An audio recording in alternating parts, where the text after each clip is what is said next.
भारत का पारंपरिक सुरक्षा सिद्धांत एक स्पष्ट प्रतिक्रियात्मक चक्र पर निर्भर करता है, जो सीमा पार आतंकवाद का जवाब गतिज सैन्य बल काइनेटिक मिलिट्री फोर्स के तत्काल प्रयोग से देता है। हम इस रणनीति का प्रमाण पिछले हमलों के मलबे और उसके बाद हुई भारी जवाबी कार्रवाई में देखते हैं। दशकों तक भौतिक हमले भारतीय निवारक डिटरेंट्स की प्राथमिक भाषा थे। निश्चित जवाबी कार्रवाई के उस युग को अब एक संरचनात्मक चुनौती का सामना करना पड़ रहा है। अमेरिका के पूर्व राजदूत केनेथ जेस्टर ने एक विशिष्ट चेतावनी जारी की है। इन बड़े पैमाने पर सैन्य प्रतिक्रियाओं के लिए अवसर संभवतः बंद हो रहा है। इसका कारण संयुक्त राज्य अमेरिका और पाकिस्तान के बीच कूटनीतिक संबंधों में अचानक और तेजी से आई गर्माहट है। वॉशिंगटन के संरेखण में ये बदलाव इस्लामाबाद के लिए सुरक्षा की एक नई परत बनाता है, जिसे भारत आसानी से नजरअंदाज नहीं कर सकता है। पाकिस्तान ने अमेरिकी सरकार के लिए सफलतापूर्वक एक नया रणनीतिक मूल्य स्थापित कर लिया है। जनरल आसिम मुनीर के नेतृत्व में पाकिस्तानी सेना अमेरिकी क्षेत्रीय लक्ष्यों के लिए एक सुव्यवस्थित भागीदार के रूप में काम कर रही है, जो घरेलू राजनीतिक बहस के घर्षण के बिना काम कर रही है। ये संरेखण संभव है क्योंकि प्राथमिक राजनीतिक विपक्ष को बेअसर कर दिया गया है। इमरान खान जैसी हस्तियों को दरकिनार किए जाने के साथ सैन्य प्रतिष्ठान के पास पाकिस्तान के हितों को वॉशिंगटन की व्यापक रणनीति के साथ एकीकरण करने का एक स्पष्ट रास्ता है। यहाँ खतरा धारणा का है। आतंकवादी संगठनों को यह एहसास हो रहा है कि भारत के सैन्य विकल्पों को अमेरिकी कूटनीति द्वारा रोका जा रहा है, जिससे उन्हें हिंसा की नई लहरें शुरू करने का विश्वास मिल सकता है।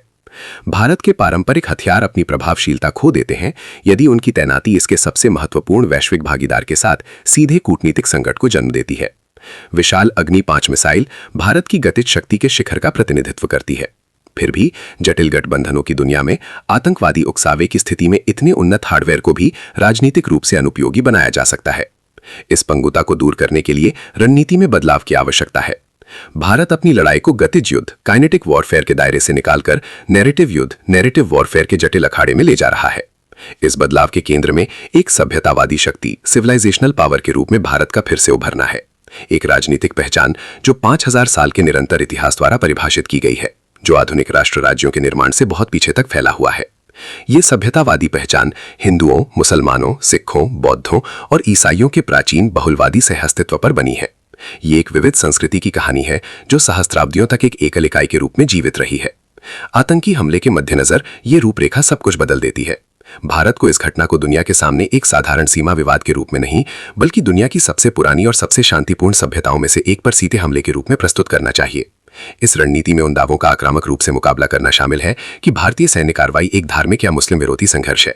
आधिकारिक संदेश में स्पष्ट रूप से और बार बार भविष्य के सभी आतंकवाद विरोधी अभियानों को केवल चरमपंथियों से नागरिक आबादी की रक्षा के उद्देश्य से किए गए सर्जिकल उपायों के रूप में परिभाषित किया जाना चाहिए। ये विशिष्ट नैतिक और ऐतिहासिक रूपरेखा वह तंत्र है जिसका उपयोग आतंकवादी संगठनों को अवैध ठहराने के साथ साथ उस कूटनीतिक ढाल को बेअसर करने के लिए किया जाता है जिसका लाभ पाकिस्तान अमेरिका के साथ अपने संबंधों के माध्यम से उठाता है। भारत अब भू राजनीतिक पूंजी का भंडार बनाने पर केंद्रित है। इसका अर्थ है अपने गुमनाम दान, चैरिटी के ट्रैक रिकॉर्ड और क्षेत्र में एक स्थिर शक्ति के रूप में अपनी भूमिका को सक्रिय रूप से प्रदर्शित करना। हम इसे उन मानवीय सहायता शिपमेंट्स में देखते हैं जो भारत लगातार अफगानिस्तान जैसे संकटग्रस्त क्षेत्रों में भेजता है, जिससे जरूरतमंदों को भोजन और आवश्यक आपूर्ति मिलती है। व्यवहार का यह पैटर्न मालदीव और श्रीलंका तक फैला हुआ है, जहां भारत क्षेत्रीय अर्थव्यवस्थाओं को ढलाने से बचाने के लिए आवश्यक बुनियादी ढांचा और ऋण राहत प्रदान करता है। इसके बाद दूसरे स्थान पर भारतीय प्रवासियों की लाबंदी है।